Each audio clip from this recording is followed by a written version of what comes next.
শুভ সকাল বন্ধুরা, কেমন আছো সবাই? মনীষ সংসারে আর একটি নতুন ব্লগে সকলকে স্বাগত জানাই। আজকের দিনটা হচ্ছে শনিবার আর এখন ঘড়ির কাঁটায় সকাল 7টা মতো বাজে। এখন থেকে আজকের ব্লগটা আমি শুরু করলাম। সকালবেলা যখন ঘুম থেকে উঠলাম না, তখন দেখছি কলটা খুলে মানে মেন দরজায় জল দেওয়ার জন্য তো কল থেকে জলটা নিই।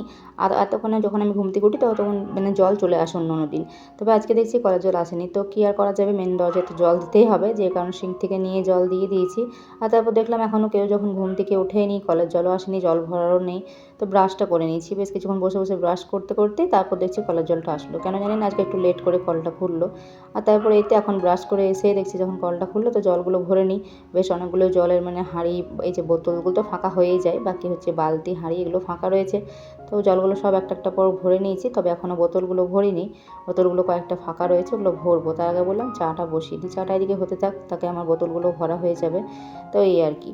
যাই হোক, এর মধ্যে বড় উঠলো হচ্ছে ঘুম থেকে, তবে এখনও গেল হচ্ছে ব্রাশ করছে। তো ব্রাশ করে আসুক, তারপর ওকে পরে চা দেবো। তাকে আমি হচ্ছে যে চাটা খেয়ে নিই, আমার যেহেতু অনেকক্ষণ আগেই ব্রাশ করা হয়ে গেছে। তো সকাল সকাল এই যে 1 কাপ দুধ চা গরম গরম আর 2টো বিস্কুট খেয়ে নিয়েছি। তারপর ছেলে মেয়েদের ওদেরকে উঠালাম তাড়াতাড়ি, জানো তো, মানে ওর বাবার তো ডিউটি রয়েছে বি শিফটে, যে কারণে তাড়াতাড়ি করে উঠিয়ে দিলাম। কারণ আমার এদিকে দেরি হয়ে যাবে কাজ করতে, রান্নাবান্না একটু তাড়াতাড়ি হয়ে গেলে ভালো হয়। নাহলে সেই হড়বড় হড়বড় হড়বড় করতে হয়, আমাকে তো একাই যেহেতু করতে হবে, কাটা বাটা সবটাই হচ্ছে, সব দিকটা বাসি কাজ থেকে শুরু করে সবটাই একা। সংসারে কে আর করবে, কাকে বা বলবো, তাই না? বিছানা ঝাড়া, ঘর ঝাড় দেওয়া এগুলো তো হয়ে গেল। ওখানে এই যে বেশ কয়েকটাই বাসন রয়েছে, এখন এগুলো ধুয়ে নিচ্ছি আর তারপর ঘরটা মুছে নিয়ে হচ্ছে স্নান করতে যাব। আজকাল মানুষ টাকার জন্য কী না করছে, যার যত টাকা সে তত টাকা আরও যেন চায়। কে কোন লেভেলের যে ভিডিও দিচ্ছে তার তো কোনো ঠিক নেই। তোমরা তো দেখতেই পারছো আশা করি যে কি চলছে সোশ্যাল মিডিয়াতে।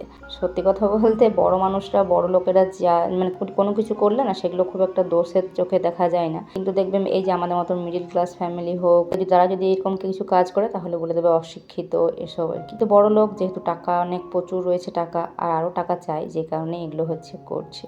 আমরা যারা ডেইলি লাইফ স্টাইলটা শেয়ার করি প্রত্যেকটা দিন, দেখো সংসারের কাজ কর্ম, সুখ দুঃখ সবটাই হচ্ছে আমরা কিন্তু শেয়ার করে থাকি। যারা এসবগুলো করে না, শুধুমাত্র ভালো ভালো কিছু জিনিসপত্র দেখায়, কোথাও ঘুরতে গেলে, কোথাও ভালো বাড়িতে রান্না হলে, আমাদের যেমন দেখো আলু ভাতে ফ্যান ভাত হলেও দেখায়, আবার মাংস ভাত হলেও দেখায়। কিন্তু কিছু কিছু ব্লগাররা রয়েছে যারা হচ্ছে শুধুমাত্র ভালো ভালো জিনিস যেদিন হয় রান্নাবান্না, সেগুলোই তারা দেখায়। ফ্যান ভাত নুন ভাত হলে সেগুলো কিন্তু দেখায় না। কোথাও বাইরে ট্যুরে গেল, ঘুরতে গেল, তাহলে দেখায়। মাসে হয়তো 4-5টা ভিডিও দিল, বা খুব বেশি হলে 6-7টা ভিডিও দিল, এমনটাই দেয়। তো তাদের ক্ষেত্রে কিন্তু এগুলো মানায় না। এগুলো যারা ডেইলি ব্লগ করে, যারা প্রত্যেকটা দিন ভিডিও দেয়, তো তাদের জন্য এগুলো কিন্তু মানায়। দিলেও দিতে পারে যাদের ইচ্ছা আর কি। যাই হোক, কী আর বলা যাবে, যে যা খুশি করছে। আর ওদিকে তো প্রচুর মানুষে পোস্ট করছে নানা রকমভাবে। যাই হোক, এদিকে আমার জামা কাপড়গুলো মেলা হয়ে গেলো, দেখতে পেলে অনেক কাঁচা ধোয়া ছিল আজকে। আর তার সাথে আরও ছিল, জানো তো, তবে আজকে আর করলাম না, কারণ এদিকে দেরি হয়ে যাবে রান্নাবান্নাতে। তারপর পুজোটা দিয়ে নিয়েছি, আর এখনই তো ডাল ভাত বসিয়ে ওই জলখাবারটা খেয়ে নিয়েছি। কালকের ফুলকপির তরকারি আলুগুলো ছিল বেশ কয়েকটা, ওটা দিয়েই খেলাম। আর শুভর আজকে পরীক্ষা রয়েছে, তো পরীক্ষা দিতে বেরিয়ে গেছে। আর এদিকে পুজো দিয়ে এসে ওইদিকে মসুর ডাল বসিয়ে দিয়েছি, ভাত বসিয়ে দিয়েছি, আর জলখাবারটা খেয়ে নিয়েছি। ফুলকপির তরকারি ছিল, সেই আলুগুলো ছিল আর কি, তো ওগুলো দিয়ে মুড়ি খাওয়া আমার হয়ে গেছে। আর তারপর এখন এই তো সকালবেলাতে বর যখন গেছিলো, মানে একটু বাজে মোড় দিকে গেল, তখন সবজি আজকে যদিও আনতে বলিনি, কুমড়োটা ছিল কালকে, তো ওটা রয়েছে। তার সাথে আবার ফুলকপি নিয়ে এসেছে, কালকে তো ফুলকপি রান্না করেছিলাম, আজকে আবার ফুলকপি নিয়ে এসেছে। তবে আজকে ফুলকপিটা করলাম না, কিন্তু ফুলকপির পাতাগুলো কিন্তু বেশ ভালো ছিল। তো বললাম এগুলো কুচি কুচি করে বানিয়ে শাক ভাজা করে দিই। ভেবেছিলাম নিম পাতা ভাজাই করবো আজকেও, কিন্তু শাক ভাজাটা যেহেতু করলাম তাই আর নিম পাতা ভাজা করলাম না। আর এই যে কালকে কুমড়োটা ছিল, ওটাই অল্প একটু আলু দিয়ে তরকারি করছি। শাক ভাজাটা হয়ে গেল, নামিয়ে দিয়েছি। আর ওইদিকে হচ্ছে ডালটাও ছনকে নিয়েছি, ওর পাশে ভাতটা হচ্ছে, এখনও হয়নি। তো ভাতটা হচ্ছে এখন একটুখানি হোক, তারপর হচ্ছে নামাবো ওটাকে। আর চলো, তরকারিটা হয়ে এসেছে, এখন জল দিয়ে দিই, আর শেষে হচ্ছে ভাজা মশলা দিই, তারপর নামিয়ে দেবো, একটুখানি ফুটুক। তো যতক্ষণে এটা ফুটছে, আর সকালবেলা তো মুড়িটা দিয়ে গেছে, যখন আমি ছাদে জামা কাপড় মিলছিলাম তখন মুড়িটা দিয়ে গেছে। গতকালকে ফোন করে বলে দিয়েছিলাম মুড়িটা দেওয়ার জন্য, অল্প একটু থাকতে থাকতে আর কি বলে দিই, কারণ মুড়ি একদিন না হলে আমাদের চলে না। তো দেখো এই যে দিয়ে গেছে, 2 কিলো মতো দিয়েছি মুড়িটা। তো এই যে মুড়িটা বললাম এখন গেলেনটাতে ঢেলে নিই। আমি ভাবছিলাম যে এই গেলেনগুলো নেন তো 1.5 কিলো মতো মুড়ি ধরাই, মানে 1.5 কিলো মতো হয়ে যায়। তো ভাবছিলাম যে এটাতেই ঢেলে দেবো পুরোটা, আর বাকিটা হচ্ছে ওই যে ছোটোটা যেটা মানে আমি ডেলিকার ইউজ করি, ওটাতে অল্প বেশি কিছুটা ছিল। তারপর ভাবলাম এটাতে হয়ে গেলে ভালো। আর একটা গেলেন রয়েছে যদিও খাটের তলায়, কিন্তু ওটা বের করতে চাইছি না আমি। কিন্তু জানো তো, এই করতে গিয়ে মুড়িগুলো বেশ কিছুটা আমার পড়ে গেল নিচেতে। কী আর করা যাবে, ওগুলো এখন কুড়িয়ে গুছাতে হবে ভালো করে পরিষ্কার করে নিয়ে, আর হচ্ছে বাইরে এই যে ফেলে দেবো, পাখি তারে খেয়ে নেবে, কী আর করা যাবে বলো। আর এইভাবে ঠুকে ঠুকে গেলনে মুড়ি ভরলে কিন্তু অনেকটাই ভরা যায়। তো যাই হোক, এই যে 2 কিলো মুড়ি, এই দুটোতে আমি কোনো রকম ম্যানেজ করে নিয়েছি, আর ওই গ্যালনটা বার করলাম না, তবে অল্প একটু পড়ে গেল আজকে, ওই ছোটো বাটিতে 1 বাটি মতো হবে, কী আর করা যাবে। এগুলোকে হচ্ছে পরিষ্কার করে বাইরে ফেলে দিই। তো একটু কাজ বেড়ে গেল আর কি, এগুলো এখন পরিষ্কার করতে হবে। তো চলো আগে এই মুড়িটা রেখে আসি, তারপর এটাকে কুড়িয়ে হচ্ছে নিয়ে যাব, গিয়ে হচ্ছে এখানে ফেলে দেবো, পাখি তারে খেয়ে নেবে। আর দেখো এদিকে কুমড়ো তরকারিটা হয়ে গেছিলো, ভাজা মশলা দিয়ে নামিয়ে নিয়েছি। তো বেশ সুন্দর হয়েছে। আমার মেয়ে খেতে বেশি ভালোবাসে কুমড়োর তরকারি, শুভর আবার আজকাল ভালো লাগে না খুব একটা কুমড়োর তরকারি, আগে ভালো লাগতো, এখন আবার ভালো লাগে না। আর এই যে শাক ভাজাটা, আর এইদিকে মসুর ডালের উপর একটু ধনেপাতা দিয়ে দিয়েছি, আর ছনকে দিয়েছি হচ্ছে 5 ফোড়ন শুকনো লঙ্কা দিয়ে।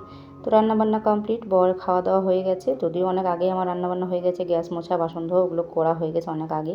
তারপর বর খাওয়া দাওয়া করলো, এখন এই তো ও কাজে বেরোচ্ছে। তো আমার তো রান্নাঘরের সমস্ত কাজকর্ম হয়ে গেছে, তবে এখন আর ছাদে গেলাম না, একটুখানি কাপড়গুলো ভালো মতো শোকাক তারপর যাব।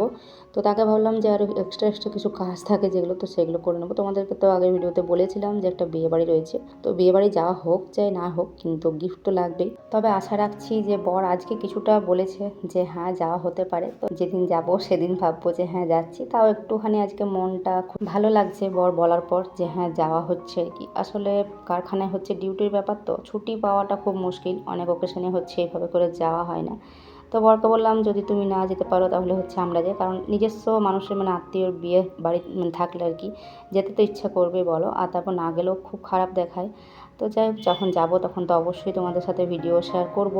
তো দেখা যাক কবে যাওয়া হয় কবে না। আর এদিকে দেখো গিফটটা বললাম এখন প্যাকিং করে নিই, কারণ একটা একটা করে কাজগুলো গুছিয়ে নিতে হবে, তারপর ব্যাগটাকেও প্যাকিং করতে হবে। তো সেই কারণে একটা একটা করে কাজগুলো বললাম গুছিয়ে নিই। তো এটা হচ্ছে গিফটটা প্যাকিং করে নামটা লিখে নেবো একেবারে। আর ছেলেও এখন আসেনি, ও আসুক তারপর হচ্ছে খাওয়া দাওয়া হবে। তো যাই হোক, এরপর আমি আর কোনো ভিডিও করিনি, করা হয়নি। তারপর এখন হচ্ছে সন্ধ্যেবেলা, তো জানোই তো সন্ধ্যের পর হচ্ছে আমি রুটি করে নিয়েছি, আর এখন ছেলে বললো যে কুমড়ো তরকারি দিয়ে রুটি খাবে না, তো ওর জন্য এই যে সয়াবিন কষা বানিয়ে নিচ্ছি। তো চলো বন্ধুরা, আজকের ভিডিওটা আমি এই পর্যন্তই রাখছি, ভালো লাগলে অবশ্যই লাইক কমেন্ট সাবস্ক্রাইব করে পাশে থেকো। আজকের মতো আসি, টাটা।